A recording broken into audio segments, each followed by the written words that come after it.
নেতার দেওয়া প্রতিশ্রুতি 4 বছরেও পূরণ হচ্ছে না, ফলে ক্ষোভ উগরে দিয়েছেন বক্সনগর বিধানসভার দুর্গাপুরের মানুষ।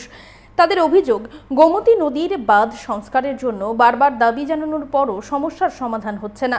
গত বর্ষায়ও তাদের এলাকায় ব্যাপক ক্ষতি হয়েছে বলে অভিযোগ। এখন গোমতী নদীর জলস্তর বৃদ্ধি পাওয়ায় চিন্তার ভাঁজ পড়েছে নদী তীরবর্তী অঞ্চলের মানুষের মধ্যে। আমরা শুনবো ঠিক কি জানা যাচ্ছে এ ব্যাপারে।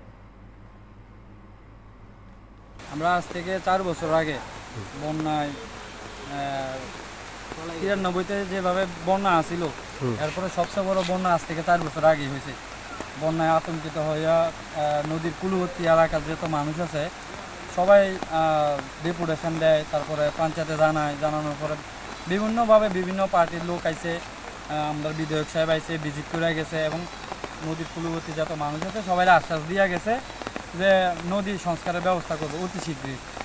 আজ থেকে 4 বছর আগে আশ্বাস দিয়ে এখন 4 বছর প্রায় শেষ। এখন আবার নদীর জল প্রায় কূলবর্তী হয়ে গেছে। এখন মানুষ খুবই আতঙ্কিত আছে। আমাদের এখানে 200 থেকে 250 পরিবার ঘনবসতি।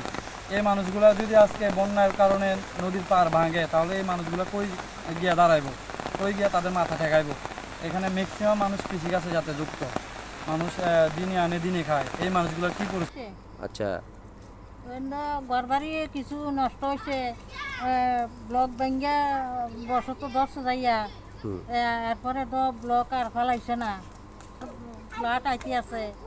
এখন আমরা কি করা? হ্যাঁ, কোনো মেনটেন্যান্সের এই পর্যন্ত কোনো কাজ হয়েছে না, কিন্তু আমরা আশাবাদী যে গভর্নমেন্ট যেহেতু আছে, পঞ্চায়েতও আছে এবং ডবল ইঞ্জিনের সরকার আছে, আর কৃষিক্ষেত্রে এখানে 2টা স্কিম আছে এবং জনগণ এই স্কিমগুলোর সাথেও জড়িত এবং বাঁচার তাগিদে গভর্নমেন্টের কাছে একটা আশাবাদী আগামী দিন যেন গভর্নমেন্ট এই কাজটা অতি সত্তর মেনটেন্যান্স করে।